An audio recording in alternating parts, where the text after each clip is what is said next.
everybody, and welcome to what I'd like to call life's literature. So I'm really interested in reading, and I love talking to people about reading, and I like encouraging other people to read. So what I intend to do with a couple of episodes and across the space of this channel, whichever form it takes, is to look at different books, look at different novels, or at different time points, different types of books, and just, share my thoughts on it, get your opinions on it, and sort of build a community of readers.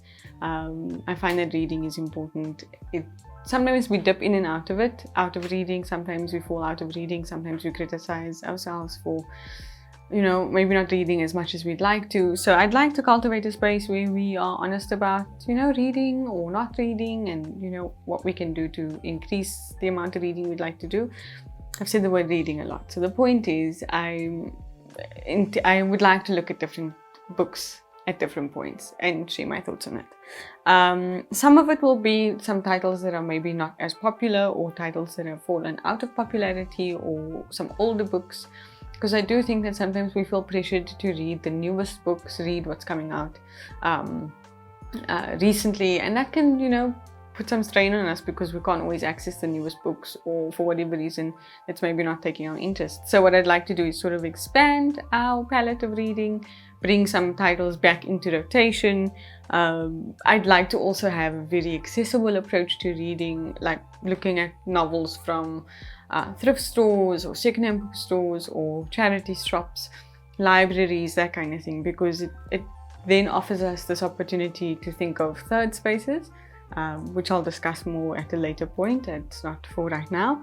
But I also think that given where we are realistically and contextually at the moment, I do think it's of utmost importance to be reading, so that we are learning, so that we are equipped and informed and aware of our past and our history, but also so that we are making informed decisions about where we are currently, because reading is important, and a lot of people make decisions around what we can read and what we can't read. So while we can still access a lot of literature, let's enjoy it together.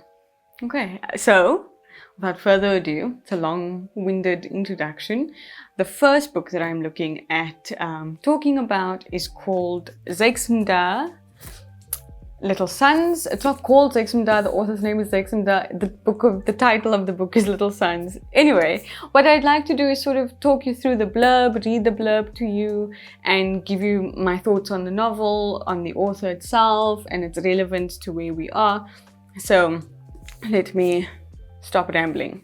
Okay, so okay, here we go. Are you ready? Hold on to your seats. Anyway, it is 1903.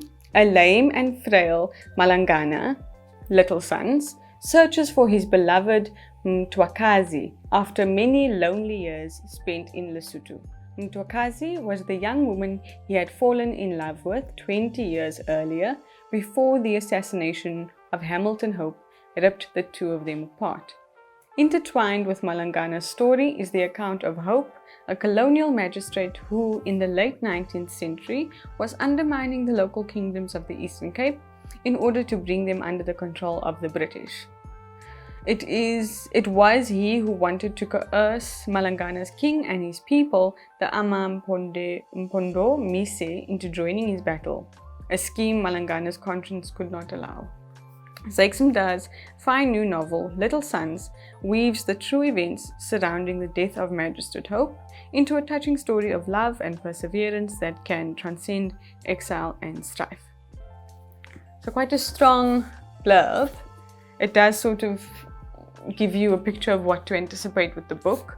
What I do find interesting about the author is he's an African author and poet. Some of his other titles are Waves of Dying, Heart of Redness, and Madonna of Excelsior. This book is published in 2015, so it's actually its 10-year anniversary, can you believe?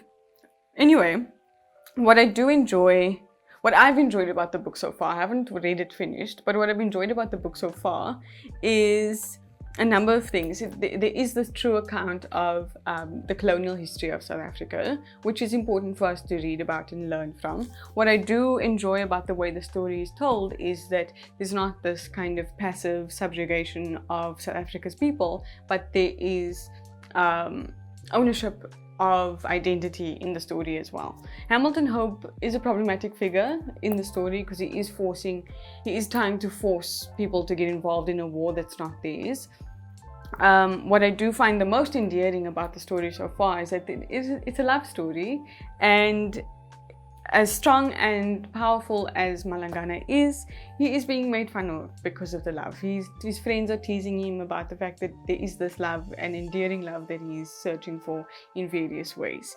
What I enjoy about the way the book is written is there's like sprinkling of Xhosa and Sesotho words that helps readers learn a different language in a way that's a little bit more accessible. The book is predominantly written in English, so it does sort of ask you to read it a little bit slower so that you're able to digest and learn these new words and these terms, which are relatively commonplace. So it's not asking us to learn too much out of our comfort zone, which is also quite encouraging.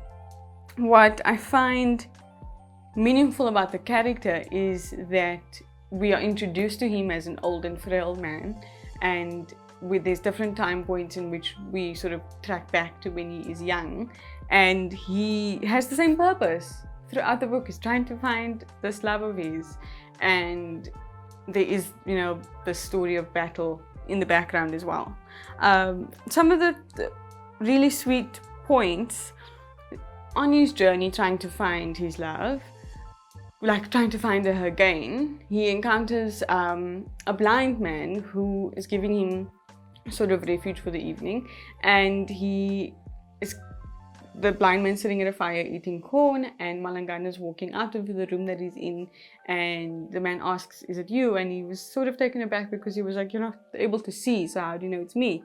And he's described in quite a sincere way. He says that your bones, they rattle like the seashells of the diviners, which is a very meaningful thing to say about another person. And I think it also takes Malangana by surprise to be spoken of this highly when he is such an old man, because I think in the story, he's also carrying the weight and the burden of the history that the country is exposed to. I mean, if I can just sort of give you a description of how he's described in the very beginning of the story, I don't think I've ever heard someone described this way. But he's described as everything about him is twisted. His face, his lips, his arms, his waist, and his legs, especially his legs. They are like dry stumps of grey wood, with knees forming twisted knobs that knock against each other as the crutches try to find their way down the escarpment among the rocks and shrubs. For generations, thousands of feet paved a path from one village to the next, where nothing grows and smooth pebbles are embedded in the ground to massage the tired souls of travelers. Yet, his feet are beyond massaging. They are granite hard and have lost all sensation. So, at this point, it's been quite a haggard journey for him in life in general. A lot of his vitality is lost, but this same purpose remains, to find this love of his, and I'm quite excited to see how the story unfolds. If you have read the book, please let me know in the comments below. If you haven't, let me know if you are keen to read it. What I am finding interesting is looking at local literature, South African literature, and starting this channel in that way so that we can, connect to our own reading before we expand beyond our borders. Yeah, I'm quite excited to get to the end and see what happens, and if there's sort of, a blossoming love story that does prevail. I'd like to think so, because that's what we've been led to believe by the blurb. So if you have read the book, let me know. If there's anything that you think of, put it down in the comments. And stay tuned for the next installment of Life's Literature, where I ramble on about another book for you to read or reflect on. Thank you so much.